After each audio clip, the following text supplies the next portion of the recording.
Everyone. Welcome back to my YouTube channel, English Made Easy with Rachna Chakravarti. So, those who have not yet subscribed to my channel, please do quickly subscribe. Today, we are going to do very interesting chapter, which is also related to your history textbook about World Heritage. So, first of all, before doing the chapter, again, my request to all of you do sit down with your textbook so that you can understand in detail the chapter. So, World Heritage. Children, what do you understand by the word World Heritage? You can see in the first pick I have taken UNESCO, World Heritage, and the meaning of heritage. So, to know about World Heritage, what is primarily important is to know the meaning of the word heritage. So, what is heritage, children? Heritage is that which is valued because of historical, natural and cultural importance, and then it goes to become a world heritage. So there is a separate procedure which has been looked after or handled by an international committee called UNESCO. So in detail today we'll be knowing about the working of this UNESCO here in this module. So let us move ahead.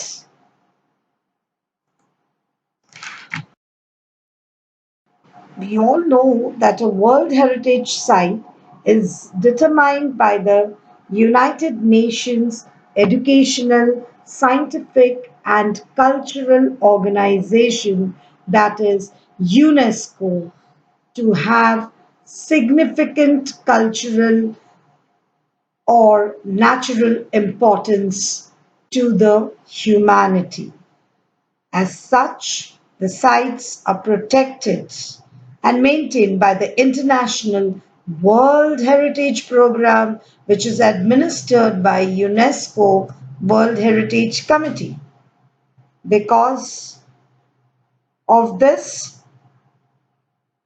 we can see a variety of diversions in the heritage. Heritage not only means the sculptures and buildings, but it can be cities, lakes, as well as forests. World Heritage Site can also be a combination of both cultural and natural areas.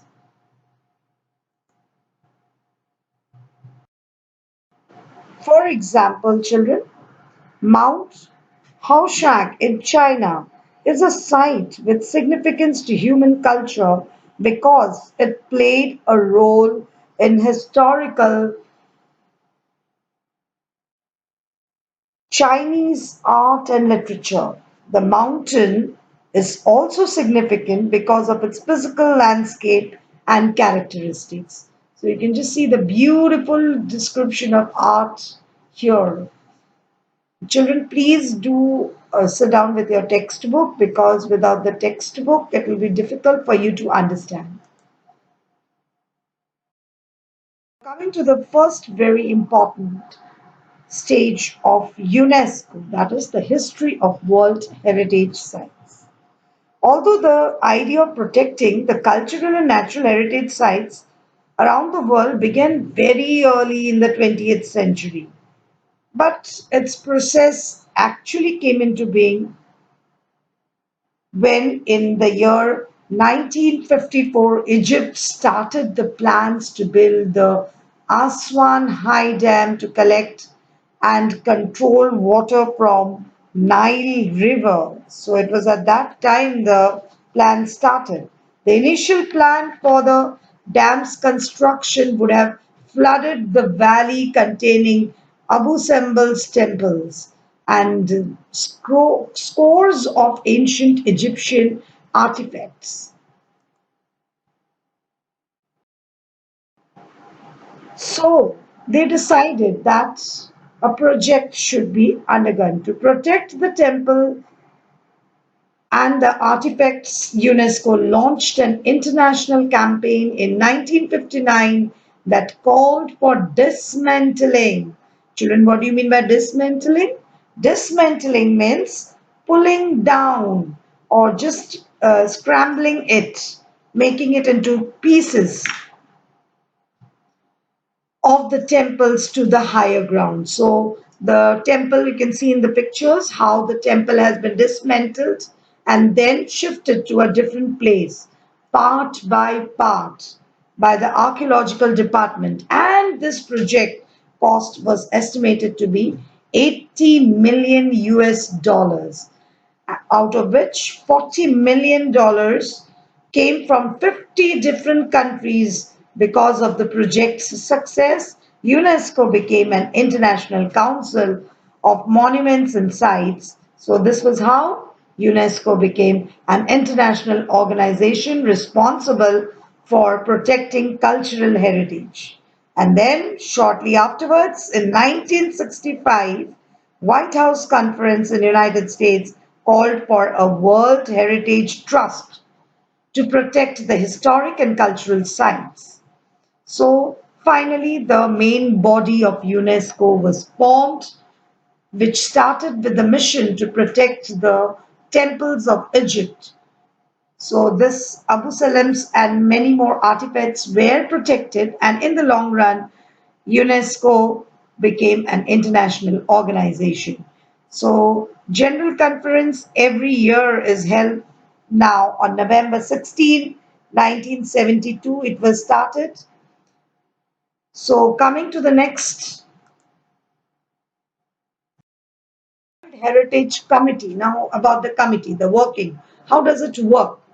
How does this heritage committee work? We should know about the workings of it, because it's not a small organization, neither it's just few money related organization. It's a huge project. So today the World Heritage Committee is the main group responsible for establishing which sites will be listed as UNESCO World Heritage Site. The committee meets once a year and consists of representatives from 21 state parties that are elected for 6-year terms by World Heritage Center's General Assembly. The state parties are then responsible for identifying and nominating new sites within the territory, and then these are considered for the inclusion on the World Heritage List. So this is how the World Heritage Committee works, and these they meet once a year and select the place which will be the heritage.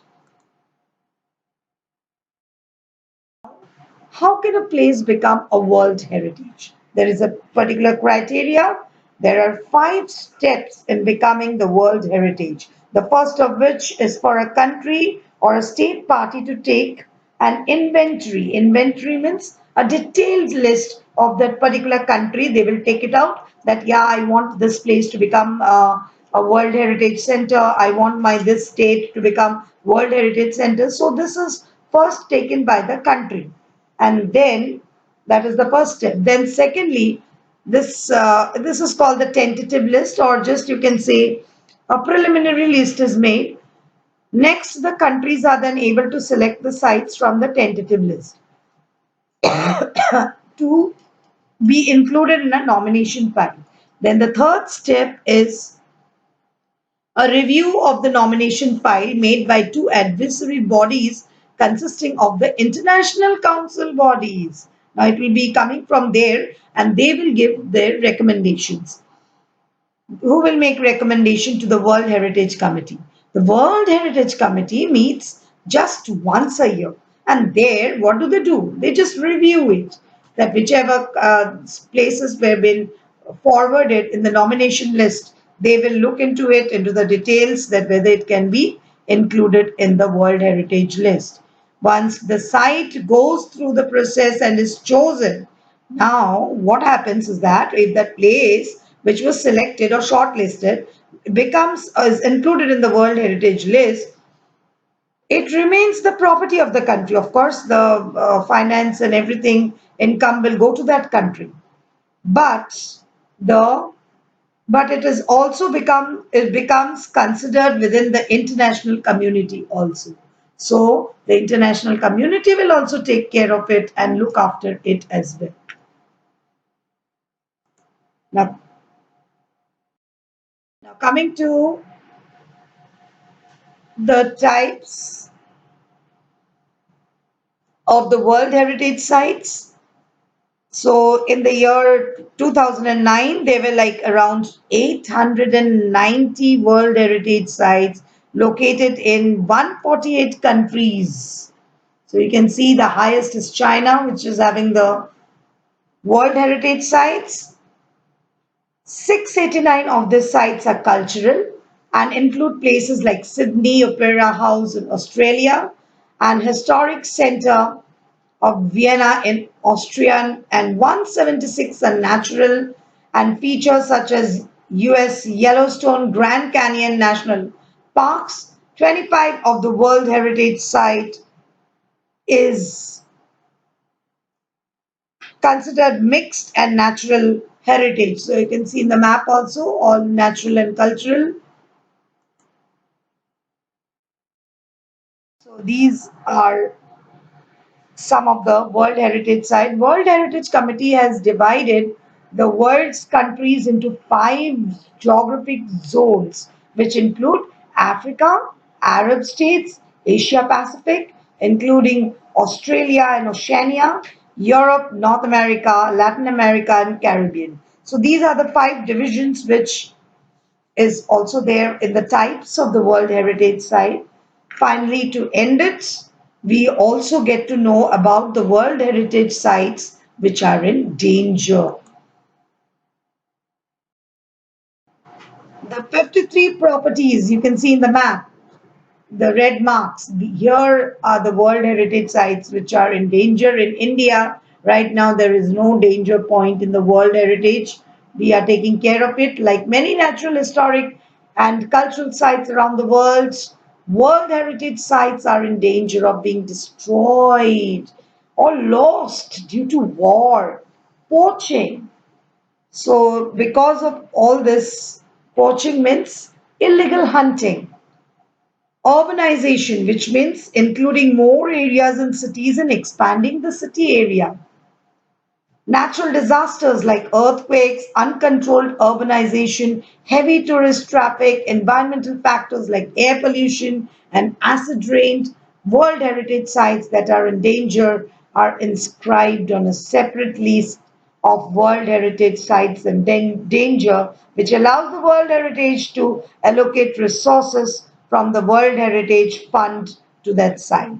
So once you have to take care of that, and then finally, if it is recognized as the sites are in danger, then UNESCO will take care and see that how it can be made revived once again, and it can be made into a changes can be made there, and repairs, whatever funds are necessary, they will provide it, but that heritage should not be lost.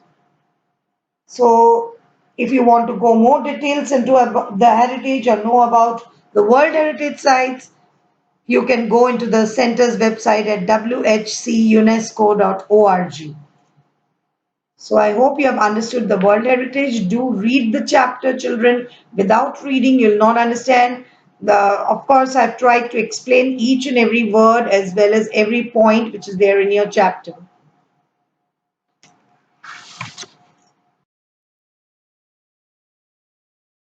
So I hope, children, you have now understood the chapter completely.